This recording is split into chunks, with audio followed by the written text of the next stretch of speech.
No somos campesinas nada más, que no somos trabajadores nada más, como si fuéramos animales. Somos humanos, somos sociables, somos sensibles, tenemos cultura. Me levanto a las 4 de la mañana para ir al trabajo todos los días. Y después ya me vengo a la cocina y tengo que amasar masa, hacer tortillas, hacer tacos o lo que vayamos a llevar de comida, porque va a ser para 10 horas.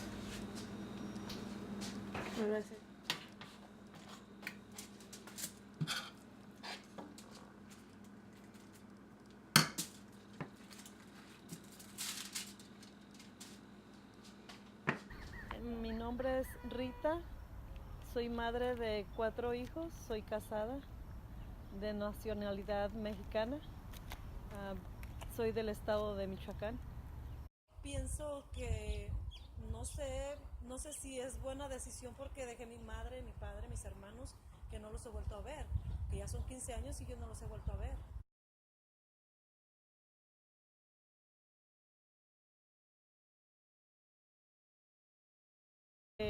El no estar con mis hijos todo el tiempo, eso para mí es algo que me duele, o que no estuve cuando ellos estaban chiquitos todo el tiempo que yo hubiera querido, porque tengo que esforzarme para ayudar a salir adelante a mis hijos.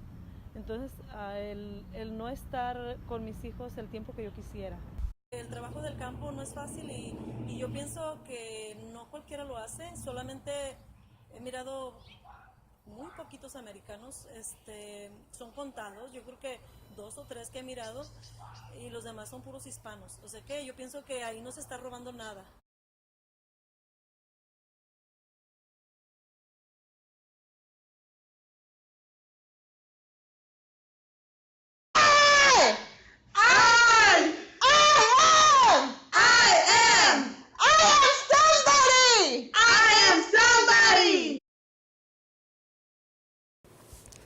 My name is Cecilia. I am undocumented. Currently, I am a student at Heritage University.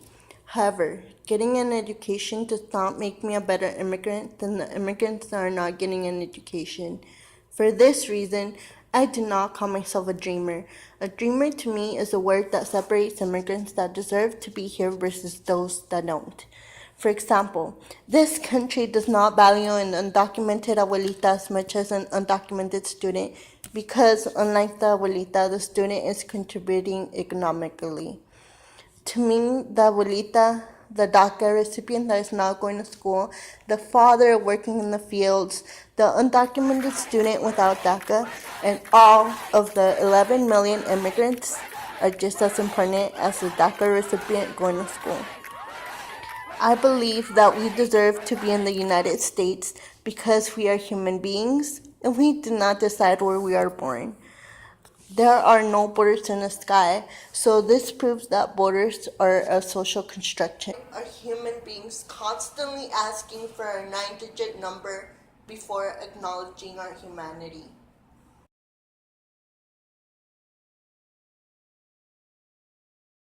My name is Noemi. I am non-binary and so many other things. My identity is complex just like everyone else. My gender identity and the way my gender is perceived are the root of my existence. I went from living in the Yakima Valley in a small, rural, conservative place to the Seattle area, which is more liberal, and then back to the valley. I struggled with my sexuality in high school, and then my gender when I was in college. Living in a rural and conservative place with little to no resources made it extremely difficult. Slowly, the queer community has been slightly more visible in the valley, but it's only accessible to the gay, lesbian, and bi community. If you happen to fall anywhere outside those identities, you are silenced and erased. It's difficult to exist and thrive here. I have never felt like I could openly talk about my queerness without fear of backlash. I didn't openly talk about it until my junior year at Heritage. I had to make myself small, unseen, and unheard. I was right to be fearful because people would make comments, talk about me, and even quote the Bible at me. I have had enough. I wasn't going to let others tear me down and let them invalidate my existence. I wasn't going to allow for people to continue to harm the queer community, especially the young queers. That's when we need the support the most. I decided to speak up and talk to representatives of Heritage University to tell them that enough is enough and that they need to do more, do better.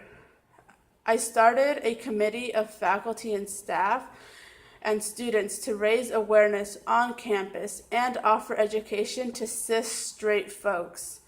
Started a student group to create a safe space. In collaboration, we are planning events for the school year to raise awareness and provide resources and services for the queer community. But despite all of that, I once felt unsafe, and I continue to feel unsafe.